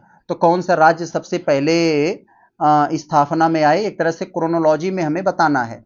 तो दोस्तों सबसे पहले हम लोग देखते हैं यहाँ पर बंगाल की स्थापना किसने किया था? मुर्शीद कुली खान ने 1713 में। तो 1713 में मुर्शीद कुली खान ने बंगाल की स्थापना किया था। तो यस, ये 1713 में। उसके बाद दोस्तों कब हुआ था? रुहेलखंड की स्थापना वीर दाऊद एवं मोहम्मद अली खान ने किया था 1714 में। जस्ट इसके बाद 1714 में इसकी स्थापना रुहेलखंड की हो गई थी दोस्तों। यस, ये हो गया। फिर दोस्तों क्या हुआ? 1724 में, इसके 10 साल बाद ही दोस्तों ये हैदराबाद की स्थापना हो गया था, हैदराबाद की 1724 में। और जस्ट इसके 15 साल बाद यानी 1739 में ये अवध की स्थापना हो गई थी। तो अवध की स्थापना किसने किया था? आप लोग जानते हैं, शहादत खान ने। तो यहाँ पर सबसे पहले कौन सी घटना हुई थी? सबसे पहले ये बंगाल वाली हुई थी 13, और सबसे अंत में कौन हुई थी? ये अवध वाली। तो एक पहले 3 अंत में, तो एक पहले 3 अंत में कहाँ है? यहाँ है। यस, सी वाला आपका आंसर होगा। आगे अगर हम लोग देखें तो निम्नलिखित में से किस युद्ध में गुरु गोविंद सिंह के दो पुत्रों जिनका नाम जोरावर और फतेह सिंह था, इनको दीवारों में चुनवा दिया गया था? तो दोस्तों आप लोग जानते हैं आनंदपुर का ये द्वितीय युद्ध, आनंदपुर का द्वितीय युद्ध दोस्तों कब हुआ था दोस्तों? यह 1704 में हुआ था। 1704 में ये आनंदपुर का द्वितीय युद्ध हुआ था। और ये आनंदपुर का प्रथम युद्ध कब हुआ था? ये 1701 में हुआ था। 1701 में दोस्तों जो युद्ध हुआ था गुरु गोविंद सिंह की जो सिख सेना थी और पहाड़ी राजाओं की सेना में हुआ था, जिसमें गुरु गोविंद सिंह जीत गए थे। लेकिन 1904 में जो द्वितीय युद्ध हुआ था, इसमें पहाड़ी सेनाओं जो है वो मुगलों के साथ मिल गए और मुगलों ने खतरनाक आक्रमण किया और सिख सेना हार गई गुरु गोविंद सिंह की, और इनके 2 पुत्रों को बंदी बना लिया और दीवारों में चुनवा दिया। तो यही है, इसमें सी से संबंधित है। आगे अगर हम लोग देखें ये 34 वाले में प्रथम आंग्ल मराठा युद्ध, यस बहुत अच्छा। प्रथम आंग्ल मराठा युद्ध से संबंधित आपको कुछ कथन दिए गए हैं, बताए कौन सा सही है। तो पहला अगर हम लोग देखें तो सूरत की संधि 1975 में जो हुई थी दोस्तों, राघोबा और मुंबई सरकार के मध्य हुई थी। यस, सूरत की संधि जो किसके मध्य हुई थी दोस्तों, आरएम के मध्य, राघोबा और मुंबई 1975। तो ये वाला स्टेटमेंट हमारा बिल्कुल सही है। अगर हम लोग देखें दोस्तों दूसरे वाले में पुरंदर की संधि, यह 1776 में वारेन हेस्टिंग और पूना सरकार के मध्य हुई थी दोस्तों। तो यस, ये वाला हमारा ये वाला भी हमारा ठीक है, यस सही है, बिल्कुल सही। पुरंदर की संधि 1976 में वारेन हेस्टिंग और पूना सरकार के मध्य हुई थी। और कह रहे हैं बड़गांव की संधि 82 में हुई थी दोस्तों, गलत बात है। ये 82 में सालबाई की संधि हुई थी, तो बड़गांव की नहीं हुई थी। बड़गांव की जो हुई थी यह 1779 में हुई थी, याद रखे रहेंगे। बड़गांव की संधि कब हुई थी, यह 1779 में हुई थी, और 82 में यह सालबाई की संधि हुई थी। यस, तो ये वाला तो हमारा गलत हो गया, 1, 2 और केवल सही है ऑप्शन बी। आगे दोस्तों 34 हो गया हमारा। अगर हम लोग अब 35 वाले को देखते हैं तो इसमें कह रहे हैं दोस्तों वैश्विक परिदृश्य में ब्रिटिश उपनिवेशवाद को क्रमिक रूप में सर्वप्रथम किसने रूपांतरित किया। तो दोस्तों आप लोग जानते हैं कार्ल मार्क्स ने ब्रिटिश उपनिवेशवाद को 3 चरणों में दोस्तों बताया है। 3 चरणों में बताया कि पूंजीवाद, औद्योगिक और वित्तीय पूंजीवाद, ये 3 चरणों में मुख्य रूप से बताया है कार्ल मार्क्स ने। आगे देखें दोस्तों अगर हम लोग तो यहां पर कह रहे हैं कि भू राजस्व से संबंधित समितियों के संदर्भ में कुछ कथन दिए गए हैं, कथनों विचार कर बताएं कौन सा सही है।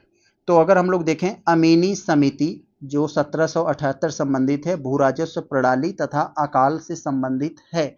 तो दोस्तों यस, ये बात तो बिल्कुल सही है। फ्लाउड समिति 1940 ने बटाईदारों को 1/3 उपज देने की अनुशंसा की है। तो दोस्तों ये बात गलत है। फ्लाउड आयोग ने बटाईदारों की हिस्सेदारी 2/3 सुनिश्चित की थी, 1/3 नहीं। तो यहाँ पर ये गलत हो जाएगा आपका, दूसरा आपका गलत हो गया। ये क्या कह रहे हैं, निमेयर समिति 1936 संबंधित है, केंद्र और राज्यों के वित्तीय संबंधों से था। यस, तो पहला और तीसरा केवल सही है हमारा, ये बी वाला सही है। यस, आगे दोस्तों अगर हम लोग 37 वाले में देखें तो इसमें लिखा है कि एक तरफ हमें कुछ पुस्तक दे दिए गए हैं और दूसरी तरफ उसके कुछ लेखक, तो बताना है किस पुस्तक का लेखक किससे संबंधित है, उसी से हमें बता देना है, और जो सही है उसे ऑप्शन में हमें बता देना है। तो ए history of the sipahi war in India, a history of the sipahi war in India JWK से संबंधित है। यस, अशबाब ए बगावत ए हिंद सैयद अहमद खान से संबंधित है। Yes, peasant and the Raj Eric Stokes से संबंधित है। History of the Indian mutiny TR होम से संबंधित है। यस, तो दोस्तों यस ये बिल्कुल सही है। तो हमारा सभी के सभी सुमेलित हैं, ऑप्शन नंबर डी हो जाएगा। आगे अगर हम लोग देखें तो 48 में कौन सा सही है, राजा राम मोहन राय को किस पत्रिका के माध्यम से सती प्रथा का विरोध करने के लिए माना जाता है। दोस्तों संवाद कौमुदी के माध्यम से राजा राम मोहन राय को माना जाता है कि इस पत्रिका ने सती प्रथा को बहुत ही कड़क विरोध किया था, और इसके विरोध के चलते ही सती प्रथा को अंत में दोस्तों वो मतलब इलीगल घोषित किया। 39 को हम लोग देखें, सूची 1 सूची 2 दिया गया है। पहली वाली में कुछ घटनाएं दी गई हैं, दूसरे में उनका डेट्स हैं, कौन सी घटना कब हुई थी इसको हमें मिला देना है। तो दोस्तों यहाँ पर दिया है संविधान सभा की पहली बैठक कब हुई थी, तो आप लोग जानते हैं 9 दिसंबर 1946। यस, तो 9 दिसंबर 1946 को हुआ था, तो ए वाला 1 पर ही रह जाएगा। और संविधान सभा की अंतिम बैठक 24 जनवरी 1950 को हुई थी। संविधान लागू जो हुआ था पूरी तरह से 26 जनवरी 1950, इसीलिए गणतंत्र दिवस मनाया जाता है। संविधान का अंगीकरण जो हुआ था, यानी जो एक्सेप्ट किया गया था और कुछ हल्के फुल्के प्रावधान लागू हुए थे, 26 नवंबर 1949, सब सीधे सीधे मिले हुए हैं। आपका ऑप्शन ए हो जाएगा। बहुत अच्छा, आगे चलते हैं हम लोग देखते हैं। 39 हो गया हमारा। 40 में क्या है दोस्तों, 40 में दोस्तों है हमारा, इसमें दिया गया है कि कुछ युग्म दिए गए हैं। कौन सा युग्म हमें सही सुमेलित है, बताना है कि कितने युग्म सही सुमेलित हैं। तो दोस्तों हौज विद्रोह इसमें दे दिया है। हौज विद्रोह बिहार से संबंधित है, यस। खैरवार आंदोलन झारखंड से संबंधित है। खोंड विद्रोह आप लोग जानते हैं ओडिशा से संबंधित है। और कूका आंदोलन पश्चिम बंगाल से। सभी के सभी यहाँ पर सुमेलित है। ऑप्शन डी आपका आंसर हो जाएगा। आगे दोस्तों अगर हम लोग देखें 41 वाले में, तो इसमें कह रहे हैं कि एक तरफ हमें आयोग दे दिया गया है, दूसरी तरफ वर्ष दे दिया गया है। कौन सा आयोग किस वर्ष से संबंधित है? तो सैडलर आयोग, स से सैडलर, स से 17, तो ऐसे थोड़ा दिमाग में बनाए रखिएगा। 17 से 19 के बीच हुआ था ये सैडलर आयोग। तो यस। हंटर आयोग आप लोग जानते हैं 82 में। तो यस, तो ये हो जाएगा ह से हंटर, हंटर का मतलब मार बाण, ब से बाण, बस से 82। तो बाण जो होता है दोस्तों हंटर करने के लिए होता है। तो राधा कृष्णन आयोग, तो ये दोस्तों ये हुआ था 48-49 में था, 1948-49 से संबंधित है। और कोठारी आयोग 64-66, आप लोग पढ़े होंगे इसके बारे में। तो यहाँ दूसरा, पहला, तीसरा, चौथा, यस, ए वाला आपका सही हो जाएगा। आगे अगर हम लोग देखें दोस्तों, ये हमारा 42 वाले में क्या है जरा देखते हैं ध्यान से। अलाउद्दीन खिलजी के निम्नलिखित विजय अभियानों का कालक्रम में व्यवस्थित कीजिए। तो दोस्तों जानते हैं सबसे पहले हम लोग जानते हैं ये गुजराती एक ट्रिक होता है ना कि गुजराती सीएम, तो हम लोग ऐसे लिखते हैं गुजराती सीएम। तो जी से गुजरात, आर से रणथंभौर, सी से दोस्तों चित्तौड़, एम से मालवा, उसके बाद फिर अंत में उन्होंने दक्षिण अभियान किया था। तो दोस्तों गुजराती अभियान, रणथंभौर अभियान, चित्तौड़, फिर अंत में दोस्तों जो बचा खुचा समय था दक्षिण का अभियान उन्होंने किया, जो भारी नुकसान उठाना पड़ा उसको। तो 1, 2, 3, 4 सब इसी क्रम में है। ए वाला आपका हो जाएगा 42 का ए। बहुत अच्छा।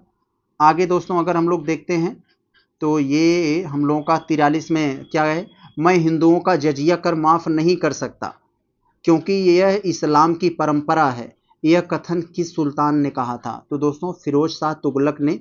जो इसके पहले दोस्तों हुआ था कि मतलब जजिया कर हटा दिया गया था, तो फिरोज शाह तुगलक आया फिर से लगा दिया और यही बात कहा। तो ये फिरोज शाह तुगलक से संबंधित है। आगे दोस्तों अगर हम लोग देखें तो ये 44 में क्या कह रहे हैं हमसे। तो दोस्तों ये सिंपल सी प्रश्न है, इसमें निम्नलिखित राजवंशों के कालक्रम में बताना है कि उनका कालक्रम क्रोनोलॉजी में। तो आप लोग जानते हैं संगम, सालुब, तुलुव और अराबिडू। तो संगम सबसे पहले ये, फिर सालुब, फिर तुलुव, फिर अंत में अराबिडू। 3 पहले, 1 लास्ट में। तो ये वाला आपका ऑप्शन बी हो जाएगा। आगे दोस्तों अगर हम लोग 45 वाले को देखें तो इसमें कह रहे हैं कि हरिसेन कथनों पर विचार करके बताएं कौन सा सही है। तो हरिसेन समुद्रगुप्त का राजदरबारी कवि था, बिल्कुल सही। दूसरा, इलाहाबाद की प्रयाग प्रशस्ति की रचना हरिसेन ने ही की थी, बिल्कुल सही। तो दोनों के दोनों कथन आपके सही हो जाएंगे। ये अंत में दोस्तों कर रहे हैं ये 46वां वाले में, उत्तर प्रदेश में जमींदारी उन्मूलन कानून 1950 कब लागू हुआ था? तो इसके 2 साल बाद लागू हुआ था, ये 52 को। तो 1 जुलाई, 52 कहाँ है, 2 साल बाद, इसका मतलब इसी में हुआ था, 1 जुलाई 1952 को हुआ था। तो यस, हमारे दादाजी बताते हैं कि जब ये मतलब पहली बार जमींदारी कानून जब लागू हुआ था तब जाकर उनकी उस समय शादी हुई थी। तो ऐसा वो बताते हैं, तो मुझे याद है, अभी भी जिंदा हैं वो, हालांकि 97 साल के हो गए हैं लेकिन अभी भी फिट हैं। आगे जरा देखते हैं हम लोग, ये 47 वाले में दोस्तों क्या कहा जा रहा है इसमें। एक तरफ हमें कथन दे दिया है, दूसरी तरफ कारण दे दिया है। तो भारत का महान्यायवादी न तो सरकार का पूर्णकालिक वकील है, न ही एक सरकारी कर्मिक श्रेणी में आता है। तो दोस्तों बिल्कुल सही है, यह एक तरह का सरकार का वकील होता है जो सरकार की तरफ से मामलों को देखता है। उसे संसद सदस्य की तरह सभी भत्ते एवं विशेषाधिकार प्राप्त होते हैं। तो यस, ये भी कथन सही है, लेकिन ये इसको एक्सप्लेन नहीं कर पा रहा है। तो यस, 47 का हमारा ये 2 हो जाएगा, बी वाला। ए और आर दोनों सही हैं, आर ए की सही व्याख्या नहीं कर पा रहा है। तो यस, आगे जरा हम लोग देखते हैं अब 48 वाले में। तो दोस्तों इसमें कहा जा रहा है आपसे, जरा देखिए, थोड़ा सा बड़ा करते हैं हम लोग। ये प्राक्कलन संबंधित से आप लोग जानते हैं, ये प्राक्कलन समिति सबसे बड़ी समिति होती है, 30 सदस्यों की समिति होती है और सभी के सभी लोकसभा से संबंधित होते हैं और इसमें कोई मंत्री नहीं होता है। तो 30 सदस्य होते हैं। जी बिल्कुल। कह रहे हैं कौन सा सत्य नहीं है, तो जो सत्य नहीं होगा उसी को हम लोग देखेंगे। लोकसभा में बजट पेश होने से पहले इसका गठन किया जाता है। नहीं मेरे भाई, पेश होने के बाद इसका गठन किया जाता है। तो यही वाला गलत हो गया आपका, यही आंसर हो जाएगा, बाकी सब सही है। मंत्रिपरिषद का कोई भी सदस्य इसमें शामिल नहीं होता है। अस्थाई मित व्ययिता समिति भी कहते हैं। यस, खर्चों को दोस्तों एक तरह से यह अवलोकन करती है। 49 को अगर हम लोग देखें तो 49 वाले में कहा जा रहा है दोस्तों आपसे, कथन कारण से संबंधित है ये। एक तरफ हमें यहाँ कथन दे दिया, कारण दे दिया। कह रहे हैं बताइए, आईयूसीएन आप लोग जानते हैं, आईयूसीएन की रेड लिस्ट में उन जीवों को शामिल किया जाता है, या मतलब कह सकते हैं उन जानवरों को शामिल किया जाता है जो खत्म होने या खतरनाक स्थिति पर होते हैं, उनको शामिल किया जाता है जिससे यह अवगत कराया जा सके कि हाँ भाई इसको बचाना है। तो यस, आईयूसीएन की रेड डाटा बुक यह बताती है कौन सा वन्यजीव खतरनाक स्तर पर है जिसका संरक्षण आवश्यक है। बिल्कुल सही। मानव की संख्या में अनियंत्रित वृद्धि ने खाद्य श्रृंखला को प्रतिकूल रूप से प्रभावित किया है। तो दोस्तों ये बात तो सही है, मानव की जो जनसंख्या बढ़ रही है यह तेजी से दोस्तों यह खाद्य श्रृंखला को, जीवों को प्रभावित कर रहा है, खाद्य श्रृंखला को दोस्तों प्रतिकूल प्रभाव पड़ रहा है। लेकिन दोस्तों इससे कोई कनेक्शन नहीं है। तो यानी कह सकते हैं पहला कारण ए, कथन ए कारण आर तो सही है, लेकिन ये आर ए को एक्सप्लेन नहीं कर पा रहा है। तो यही हमारा सही होगा, ऑप्शन बी वाला 49 का बी हो जाएगा हमारा। बहुत अच्छा। आगे जरा अब हम लोग देखते हैं कौन सा हमारा 50, क्वेश्चन नंबर 50 में कौन सा है। ये क्वेश्चन नंबर 50 हमारा इधर बैठा हुआ है। यस, तो बहुत सिंपल सा प्रश्न है दोस्तों। कह रहे हैं उत्तर प्रदेश में जो सिंचाई होती है, यूपी स्पेशल संबंधित सवाल है, तो वो उसको हमें क्रोनोलॉजी में बताना है कि किन साधनों का उपयोग सबसे अधिक होता है, उसके बाद किसका होता है, उसके बाद यानी क्रोनोलॉजी में सेट करना है। तो आप लोग जानते हैं नलकूप यानी पंप सेट से उत्तर प्रदेश में सबसे ज़्यादा सिंचाई होती है। किससे होती है? नलकूप से। उसके बाद किससे होती है? नहर। फिर उसके बाद तालाब, कुआं, फिर अन्य साधन। तो ऑप्शन सी आपका आंसर होगा। आगे देखें दोस्तों, तो कह रहे हैं कि अशोक के निम्नलिखित अभिलेखों में किसमें मौर्यकालीन अर्थव्यवस्था की जानकारी मिलती है? तो दोस्तों रुमेनदेई अभिलेख से मौर्यकालीन अशोक के मतलब अभिलेख मिलते हैं, जिससे ये पता लगता है मौर्यकालीन अर्थव्यवस्था यानी उसकी टैक्स पॉलिसी के बारे में जानकारी मिलती है। ऑप्शन सी हो जाएगा हमारा 51A। रुमेनदेई अभिलेख कहाँ से मिलता है दोस्तों? यह नेपाल के तराई क्षेत्रों से प्राप्त हुआ है। यस। 52 को अगर दोस्तों हम लोग देख लें तो सिंपल सा प्रश्न है ये, थोड़ा सा देख लें मिलान वाला। यहाँ देखें, एक तरफ हमें दिया है जैन धर्म से संबंधित कुछ बातें दी गई हैं, कुछ सिद्धांत और उसका अर्थ। तो दोस्तों बंधन क्या होता है, जैसे हम लोग कहते हैं ना भाई आज वो शादी के बंधन में बंधने जा रहा है, यानी एक तरह का दोस्तों होता है ना कि मतलब बंधन यहाँ पर दिया है। तो अवशिष्ट कर्मों का जल जाना, तो ये तो नहीं होगा। कर्म और जीव की ओर प्रवाह, ये भी नहीं होगा। कर्म जीव के साथ संयुक्त हो जाना, यस। जैसे हम लोग होते हैं, बंधन क्या होता है, तो मतलब संयुक्त हो जाना, मिल जाना, बंध जाना, यही है। कर्म का जीव के साथ संयुक्त हो जाना, ये बंधन है जैन धर्म के सिद्धांत में। आश्रव का दोस्तों मतलब होता है कर्म का प्रवाह, यही मतलब होता है आश्रव का। तो दोस्तों कर्म का जीव की ओर प्रवाह है, यस। ये वाला यहाँ चला आएगा। ए वाला 3, बी वाला 2। तो ए वाला 3, बी वाला 2, तो इसका मतलब इन दोनों ये सब नहीं होंगे, इन्हीं में से कोई होगा। संवर का दोस्तों मतलब होता है रोकना, रोक देना। तो संवर का मतलब यहाँ दोस्तों होता है कि जब कर्म का प्रवाह जीवों की ओर रुक जाए, यस। रुकना यहीं पर लिखा है तो इसे हम समझ जाएंगे, हाँ यही होगा। निर्जरा, तो जरा या जल जाना एक टाइप का दोस्तों इसमें से टोन लग रहा है। तो निर्जरा किससे संबंधित है? अवशिष्ट कर्मों का जल जाना, यस। यानी एक तरह से निर्वाण से संबंधित कह सकते हैं। तो इसमें कौन सा होगा? डी वाला हमारा एक पर आएगा, तो ऑप्शन ए सही हो जाएगा हमारा। आगे चले देखते हैं हम लोग 52 वाला अगर देखें हम लोग, तो कह रहे हैं कौन सा ऋग्वैदिक काल से संबंधित सत्य नहीं है? तो ऋग्वैदिक काल से संबंधित कौन सा सत्र नहीं है? तो कह रहे हैं राजा का पद आनुवांशिक हो चुका था। तो यस, ये पद सही था, ये स्टेटमेंट सही है, लेकिन हमें बताना है कौन सा सही नहीं है। इसमें महिलाएं भी सभा एवं विदथ में भाग लेती थी? जी लेती तो थी। राजा भूमि का स्वामी होता था? दोस्तों गलत बात, राजा भूमि का स्वामी नहीं, राजा युद्ध का स्वामी होता था ऋग्वैदिक काल में, तो ये गलत हो जाएगा। राजा जो है भूमि का नहीं, यह वार यानी युद्ध का स्वामी होता था। तो यहाँ पर यही आपका आंसर होगा। 54 में अगर हम लोग देखें तो यहाँ पर दोस्तों कहा जा रहा है पाल वंश के शासक धर्मपाल के संबंध के बारे में कुछ कहा जा रहा है बातें, पाल वंश के शासक धर्मपाल के संबंध में। तो इसी के हमें बताना है सत्य कथन कौन है। गुजराती कवि सोरढल ने धर्मपाल को उत्तरापद स्वामी की उपाधि से संबोधित किया? जी बिल्कुल। धर्मपाल के लेखों में उसे परम सौगात कहा गया है? जी बिल्कुल, धर्मपाल को परम सौगात कहा गया। धर्मपाल की राज्यसभा ने प्रसिद्ध बौद्ध लेखक हरिभद्र निवास करता था? दोस्तों जी तीनों के तीनों स्टेटमेंट सही है धर्मपाल के संबंध में।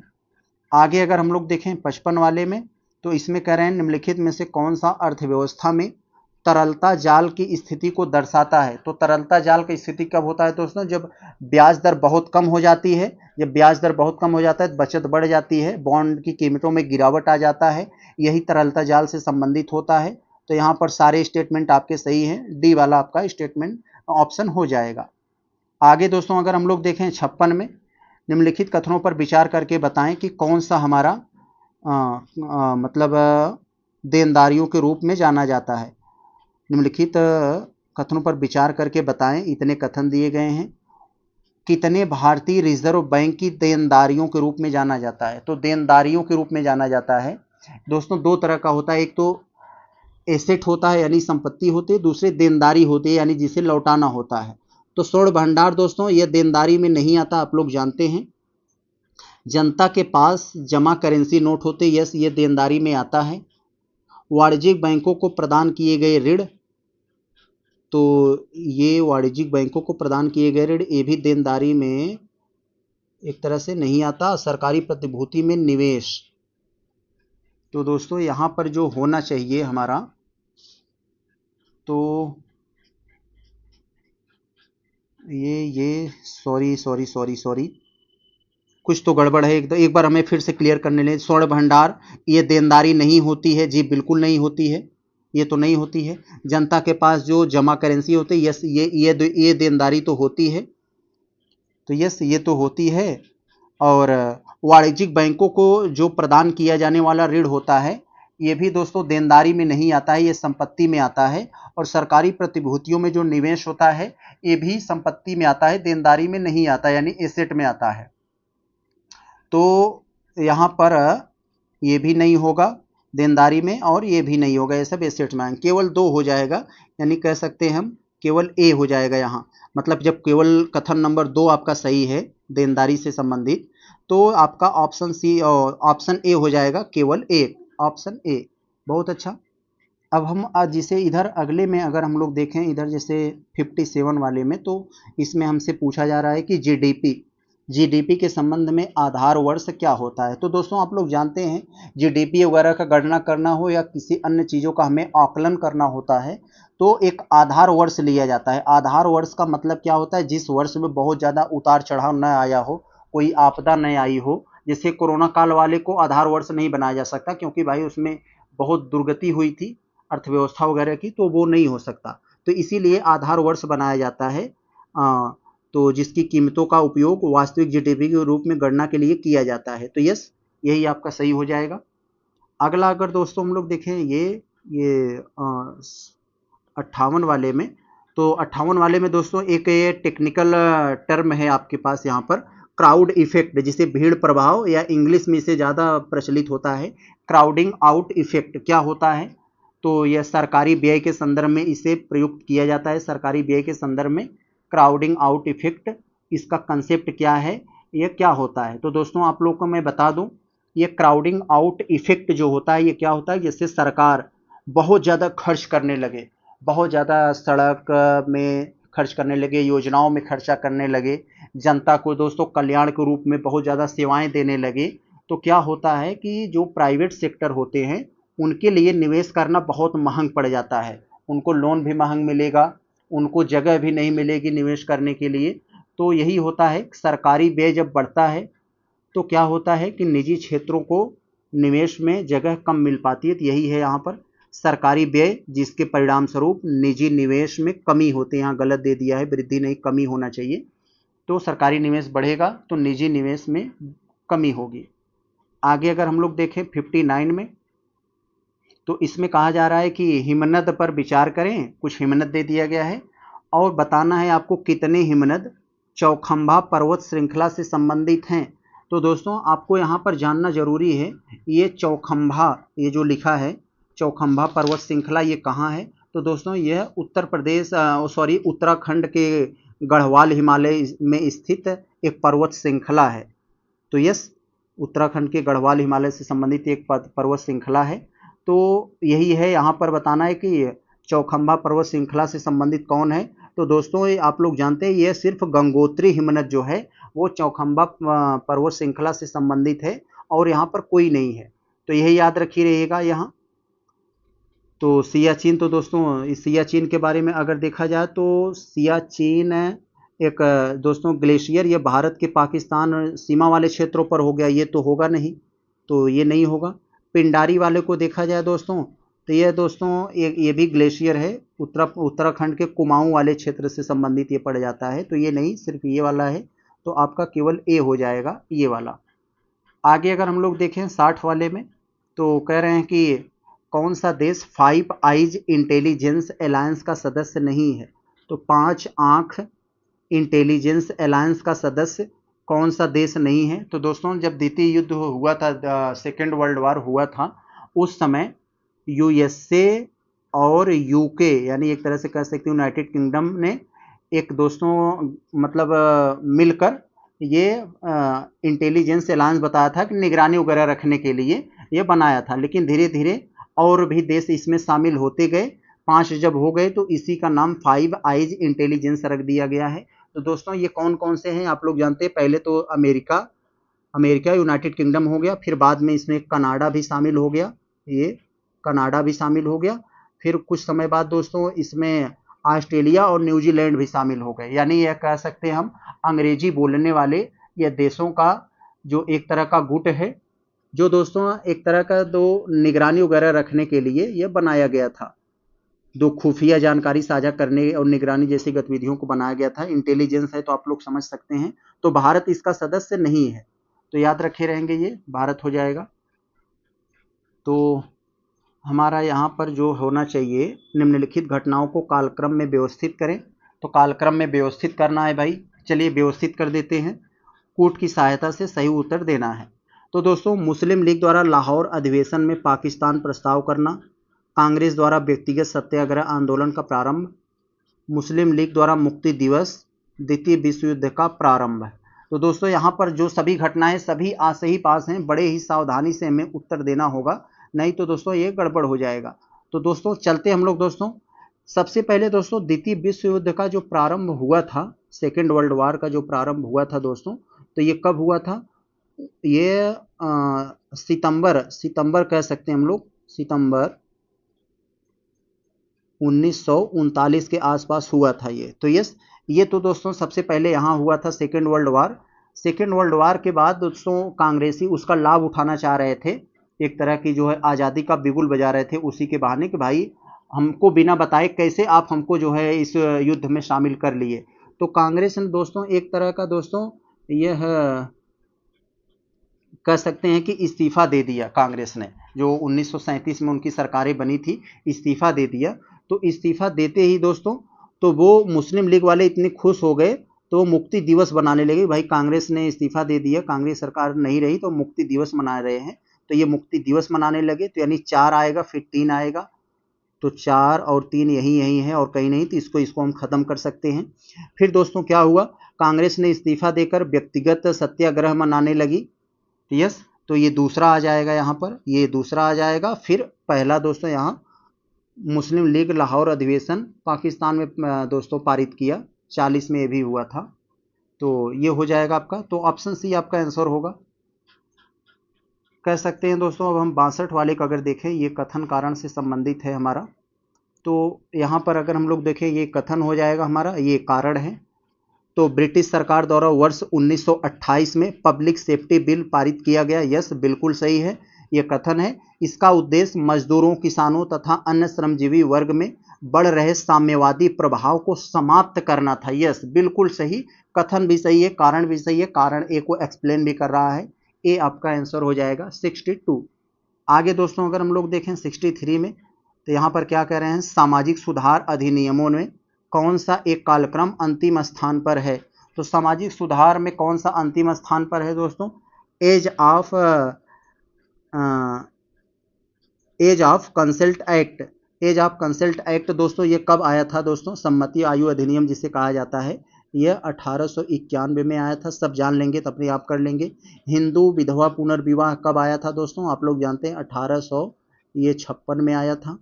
और दोस्तों दास प्रथा पर ये जो प्रतिबंध लगाया गया था ये 43 में आया था, ये 1843 में। सती प्रथा उससे पहले आया था, आप लोग जानते हैं राजा राम मोहन राय के प्रयासों से 1829 में ये खत्म हुआ था। तो सबसे अंतिम में कौन हुआ, एज ऑफ कंसल्ट एक्ट वाला, ए वाला हो जाएगा, 63 का ए। आगे अगर हम लोग देखें तो 64 में हमारा कथन कारण वाले से संबंधित है। तो यही है, यहाँ पर हमें कथन दे दिया है, अलीगढ़ आंदोलन के संस्थापक सैयद अहमद खान के प्रति देवबंद आंदोलन में घृणा थी। तो यस, देवबंद आंदोलन दोस्तों एक इस्लामिक आंदोलन था जो ब्रिटिश प्रभाव उनके एक तरह के कल्चर को, उनके शिक्षा को डैमेज कर रहे थे। उसके विरोध में इस्लामी संगठनों ने आंदोलन चलाया था, जिसको लेकर ये सैयद अहमद खान ने उसे विरोध किया था। तो ये तो सही है। सैयद अहमद खान ने अंग्रेजों के प्रति निष्ठा बरतते हुए धर्मशास्त्रों को नई परिभाषा देने का प्रयास किया था। यस, दोनों सही है हमारा। तो दोस्तों जो हमारा ये कथन तो सही है लेकिन कारण इसको एक्सप्लेन भी कर रहा है, तो हमारा ए सही हो जाएगा यहाँ पर।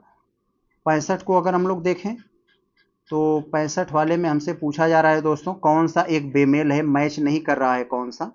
तो समाचार पत्र पत्रिका है और उसके संपादक हैं। तो दोस्तों मदर, ये मदर नाम की जो पत्रिका थी, समाचार पत्र पत्रिका थी, ये लाला हरदयाल इसके संपादक थे। बम मैनुअल वापट, तो ये पीएन वापट से संबंधित है, ये इसके संपादक ये हैं। भवानी मंदिर दोस्तों लोग ज़्यादातर याद रखे रहते हैं घोष, लेकिन दोस्तों यहाँ पर ये घोष में थोड़ा सा यहाँ पर ये हो गया है, भवानी मंदिर अरबिंदो घोष ने किया था, बारिंद घोष नहीं, अरबिंदो घोष। तो यही आपका आंसर हो जाएगा, यही बेमेल है। और भारत माता का संपादक अजीत सिंह से संबंधित है। आगे दोस्तों अगर हम लोग देखें तो 66 से संबंधित हमारा क्या है, पृथ्वी एक ही स्थान पर, पृथ्वी पर एक ही स्थान पर रहने के लिए एक भूस्थैतिक उपग्रह को निम्नलिखित में से किसके ठीक ऊपर होना चाहिए। तो भूमध्य रेखा के ऊपर होना चाहिए, ऑप्शन सी हो जाएगा हमारा। आगे अगर हम लोग देखें, रात के आकाश में जो हमें टिमटिमाते हुए नजर आते हैं तो क्यों आते हैं, क्योंकि दोस्तों ये अपवर्तनांक के कारण होता है। आसमान में बहुत सारी लेयर होती हैं प्रकाश, जैसे आप लोग अपवर्तनांक पढ़े होते हैं ना, कि उसके मतलब एक लेयर से आता है तो उसके अपवर्तनांक में थोड़ी सी चेंजिंग होती हुई, तो उसके तहत वो होता है। तो विभिन्न परतों के अपवर्तनांक के साथ बदलता रहता है, जिसके कारण तारे की छवि की स्थिति समय बदलती रहती है। तो यहाँ पर हमारा जो आंसर होगा 67 वाला दोस्तों, वो हमारा डी हो जाएगा। आगे देखें तो ये इसमें हमारा 68 वाले में क्या कह रहे हैं कि एक कुछ चर्चित शब्द हैं और संस्थाएं हैं। तो कुछ चर्चित शब्द और संस्थाओं से संबंधित जो है हमारा बताना है कितने गलत सुमेलित हैं, कितने गलत सुमेलित हैं भाई जरा बताएं हम लोग। तो यहाँ पर लिखा है दोस्तों अवेयर टूल। अवेयर टूल दोस्तों किससे संबंधित है दोस्तों, अवेयर टूल को दोस्तों यह 2017 में विश्व स्वास्थ्य संगठन WHO ने इसे विकसित किया था। तो ये वाला तो हमारा बिल्कुल सही है, तो ये वाला बिल्कुल सही है। और प्रेरणा कार्यक्रम यहाँ दे दिया है दोस्तों। प्रेरणा कार्यक्रम दोस्तों क्या है, यह दोस्तों मतलब प्रेरणा कार्यक्रम जो प्रतिभागियों से संबंधित है, प्रेरणा देना नाम में ही है, जो प्रतिभागियों को एक सार्थक, अनूठा और प्रेरक अनुभव प्रदान करवाने के लिए है। और यह कुछ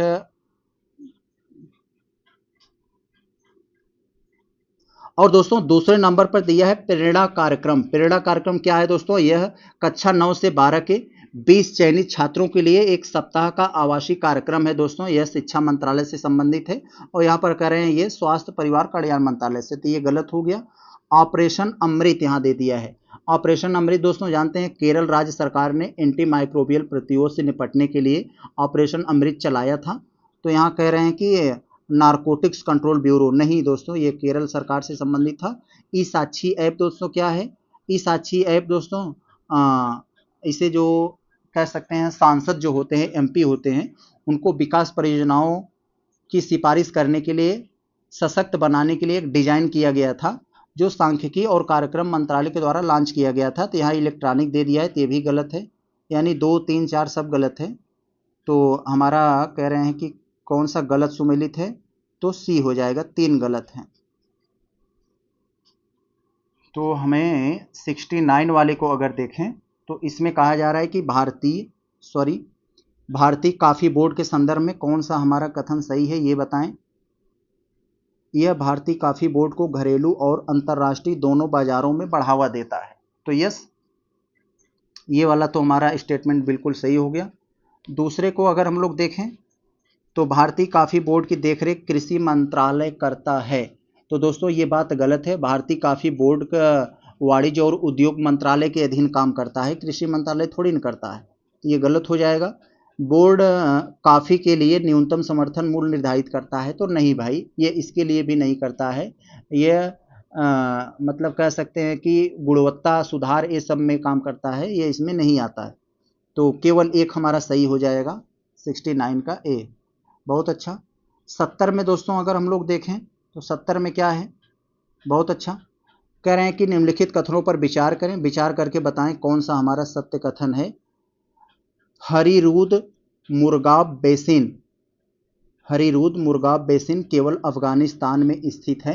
तो दोस्तों ये स्टेटमेंट तो आपका गलत हो जाएगा, केवल अफगानिस्तान में नहीं है दोस्तों, यह अफगानिस्तान, ईरान, तुर्कमेनिस्तान वगैरह में फैला हुआ है ये, तो ये हमारा गलत हुआ। हेलमंद नदी घाटी का ऐतिहासिक उल्लेख अश्वेता ग्रंथ में मिलता है, जी मिलता है, ये दूसरा स्टेटमेंट हमारा सही है, तो केवल बी हो जाएगा। आगे हम 71 वाले में अगर देखें तो कथन कारण से संबंधित है। तो कथन में कह रहा है कि माउंट, ये कथन है, कारण है। कथन में कहा जा रहा है कि Mount Lewotobi Laki Pacific Ring of Fire का हिस्सा है। तो यस, ये वाला स्टेटमेंट तो आपका हमारा बिल्कुल सही है। रिंग ऑफ फायर महासागरीय प्लेट के फैलाव से बनता है। तो दोस्तों ये बात यहाँ पर गलत हो गई। तो दोस्तों ये जो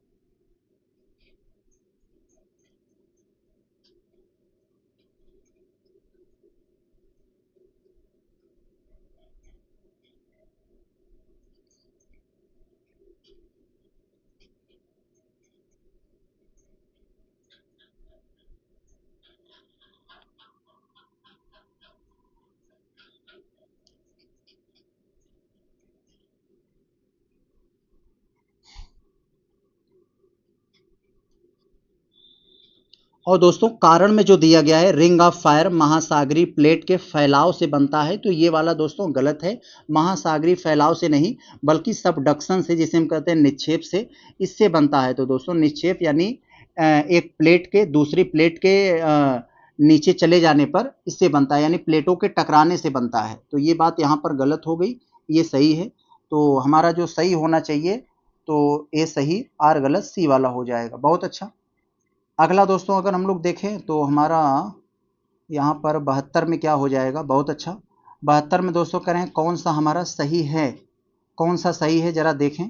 एंडीज पर्वत श्रृंखला विश्व की सबसे लंबी पर्वत श्रृंखला है, नो डाउट, बिल्कुल सही, ये वाला तो हमारा सही हो गया। अब दोस्तों कह रहे हैं हम्बोल्ट करंट एक गर्म महासागरीय धारा है।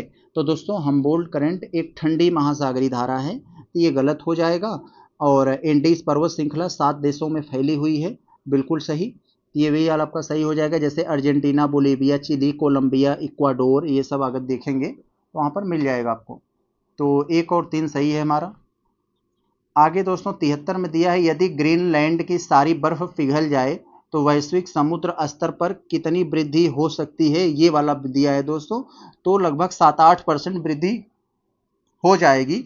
तो यही सही सलामत यही दिख रहा है, तो यही हम लगा देंगे। तो आगे देशों देखें हम लोग 74 वाले में, तो कौन सी झील पूरी तरह से यूएस से जो ग्रेट लेक्स हैं उसी के बारे में बता रहा है। तो ग्रेट लेक्स में जो 5 झीलें आती हैं उनमें दोस्तों एक जो मिशिगन झील है वे पूरी तरीके से अमेरिका में आती है। तो आप लोग जानते हैं अमेरिका में गन ऑन बहुत चलता है, ऐसे दिमाग में बना लीजिए, सोच लीजिए याद करने के लिए। अमेरिका में बच्चा बच्चा गन लेकर घूमता है, लेकिन वहाँ की ऐसी पॉलिसी होती है कि वो काम कर जाता है, भारत में नहीं करेगा। तो मिशिगन, जब भी आपसे पूछे कि अमेरिका में पूरी तरीके से कौन झील है, बाकी और झीलें हैं जो 4-5 में से वो अमेरिका और कनाडा की सीमा पर हैं, लेकिन वो मिशिगन जो झील है उन ग्रेट झीलों में से, तो वो मुख्य रूप से केवल अमेरिका में स्थित है। तो आप याद कर लेंगे मिशिगन, गन इसमें है, गन किससे रिलेटेड है, अमेरिका से।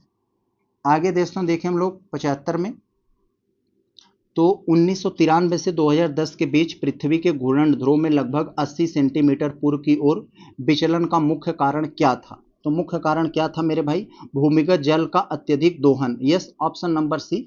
इसके माध्यम से जो अध्ययन किया गया, बताया गया सिंचाई और इत्यादि की वजह से जो भूमिगत जल का दोहन किया जा रहा है, पृथ्वी के द्रव्यमान वितरण को एक तरीके से बदल रहा है, जिससे घूर्णन का ध्रुव पूर्व से खिसक रहा है। तो ये बताया गया। तो दोस्तों आधा क्वेश्चन हम लोगों ने देख लिया है, पार्ट 1 देख लिया है। यहाँ पर जो पहली टेस्ट सीरीज हमने किया ढे आईएएस की पहली टेस्ट सीरीज, इसमें पार्ट 1 दोस्तों हम लोगों ने देख लिया, आधा क्वेश्चन हमारा हो गया। बाकी के आधा हम लोग पार्ट बी में करेंगे, क्योंकि वीडियो बहुत लंबा हो जाएगा, प्रॉब्लम आपको भी होगी हमें। तो इसका हम अगला पार्ट लेकर आएंगे, पार्ट बी, नेक्स्ट वीडियो में। नमस्कार।